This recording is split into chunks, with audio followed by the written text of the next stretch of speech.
आप सभी किसान पशुपालक और इस सभा में जैसे मैं देख पा रहा हूं कि महिला कृषकों की संख्या पुरुषों से कहीं ज्यादा अपने को दिखाई दे रही है। सभी माता बहनों को और सभी किसान भाइयों को मेरा नमस्कार। साथियों,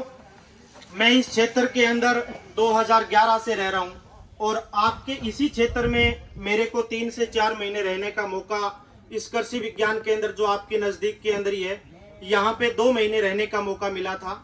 मैं उस समय से भी देख रहा हूँ और उससे पहले भी, और आज जब मैं सर्विस के अंदर आया हूँ,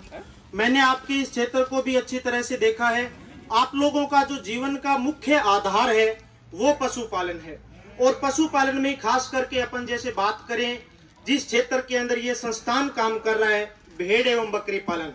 क्योंकि ये एक पहाड़ी क्षेत्र है। यहाँ पे दूध उत्पादन का या यूं कहे गाय भैंस पालन का स्कोप है, पर जरूर थोड़ा कम है, जबकि उससे कहीं ज्यादा अच्छा आप लोगों के लिए सबसे बेस्ट, सबसे अच्छा जो व्यवसाय है वो भेड़ एवं बकरी पालन है। क्योंकि भेड़ एवं बकरी पालन एक छोटे से किसान, जो किसान जिसके पास 1 बीघा 2 बीघा जमीन भी नहीं है, जो किसान अपना जीवन यापन झोंपड़ी के अंदर भी कर रहा है, उसके लिए भी भेड़ एवं बकरी पालन करना कोई ज्यादा मुश्किल काम नहीं है। क्योंकि इस क्षेत्र के अंदर भेड़ बकरियों के चारे से संबंधित कोई ज्यादा बड़ी समस्या नहीं है। काफी अच्छी यहाँ बरसात होती है, काफी अच्छा यहाँ भेड़ बकरियों के खाने के लिए आपको खूब सारा चारा मिलता है। पर सबसे बड़ी जो समस्या आती है वो एक तो ये है कि आप लोगों को अच्छी नस्ल के चुनाव का पता नहीं है, जिसकी वजह से किसान पशुपालक लगभग 60 से 70% घरों के अंदर अभी भी इस क्षेत्र के अंदर भेड़ बकरी पालन का काम कर रहे हैं, पर अच्छी नस्ल नहीं होने की वजह से एक अच्छा पूरा मुनाफा अपने को नहीं मिल पाता। जहां पे अपनी भेड़ या बकरी की कीमत 15 से 20 हजार रुपए होनी चाहिए, वहीं पे जब आप लोग भेड़ या बकरी बेचते हो तो 3,000 4,000 रुपए की जाती है, क्योंकि अच्छी नस्ल की नहीं है, अच्छा उसमें बॉडी का वेट यानी वजन नहीं बन पाता, और जो खरीदने के लिए आता है खरीदने वाला, उसके लिए भी वो उतनी ज्यादा आकर्षक नहीं है। तो इस संस्थान ने आप सब किसान भाइयों के लिए, सभी पशुपालकों के लिए अच्छी नस्लें आपको देने का प्रयास किया है। सर ने पहले भी बताया कि काफी संख्या में इस संस्थान के द्वारा आप किसान भाइयों को नस्ल उपलब्ध करवाई गई है, और आज भी बहुत अच्छा और खुशी का मौका है कि आप सब पशुपालकों के लिए लगभग 150 की संख्या में ये संस्थान आपको अच्छी नस्ल की भेड़ें दे रहा है।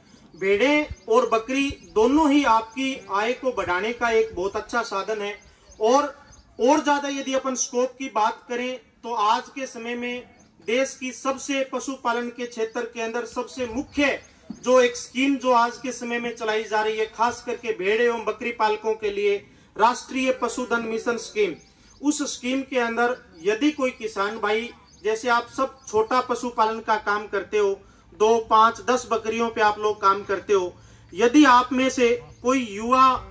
एक साथ 10 युवा मिलकर के काम करना चाहे या कोई अकेला काम करना चाहे जो सक्षम हो, तो उनके लिए 100 भेड़ बकरियों से लेकर के और 500 भेड़ बकरियों की इकाई स्थापित के लिए भी सरकार की योजनाएं हैं, उनका भी आप लाभ ले सकते हैं। और उसमें सबसे बड़ी अच्छी बात यह है कि 50% अनुदान पे 1 करोड़ रुपए तक का लोन है, वो सरकार बैंक के माध्यम से किसानों के लिए, पशुपालकों के लिए और जो युवा है उनके लिए स्कीम लेकर के आई है। इस स्कीम से राजस्थान के बहुत से पशुपालकों को फायदा मिला है। राजस्थान के अनेकों ऐसे पशुपालक हैं जिन्होंने करोड़ों रुपए की सहायता लेकर के 50 लाख रुपए तक की सब्सिडी इस स्कीम से उठाई है और अपने भेड़ एवं बकरी पालन के व्यवसाय को आगे बढ़ाया है। तो मैं आप सब साथियों से भी निवेदन करूंगा कि आप में से यदि कोई ऐसा साथी है जो इस फील्ड के अंदर आगे आना चाहता है, आपका जो ये ट्रेडिशनल व्यवसाय है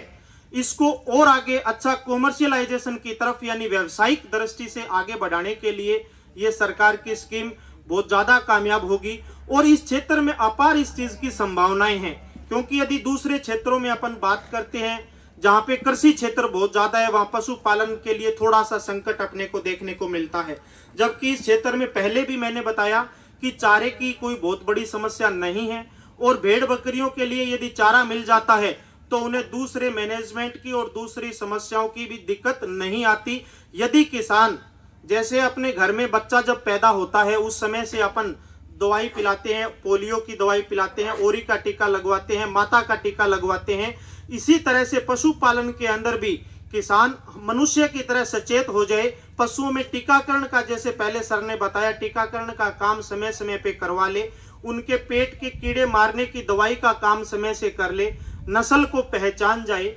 अच्छी नस्ल का पालन करने लग जाए। और जो सबसे मेन चीज है मार्केटिंग, अपन किसान मार्केटिंग में सबसे ज्यादा पीछे रह जाते हैं। अच्छा पालन भी कर लेते हैं, मैनेजमेंट भी अच्छा कर लेते हैं, सारी चीजें अच्छी होती है, पर अपन किसान अपने माल को बेच नहीं पाता, वो सबसे बड़ी किसान की कमजोरी रह जाती है। तो यदि आप लोग हमसे जुड़ करके या ऐसे जो साथी जो अच्छा काम कर रहे हैं उनसे जुड़ करके और मार्केटिंग लाइन के अंदर भी भेड़ बकरी पालन के अंदर आप थोड़े से और ज्यादा सक्षम हो जाएं, तो आपकी जो बकरी 3,000 से 5,000 रुपए की सेल हो रही थी, वही बकरी आपकी 15 से 20,000 रुपए तक की सेल होने के अंदर भी उसके अंदर सक्षमता है। मैं आपको एक छोटा सा उदाहरण आपके ही क्षेत्र का देना चाहूंगा। आपके ही क्षेत्र के अंदर इसी क्षेत्र में डूंगरपुर और बांसवाड़ा के बीच में एक किसान है।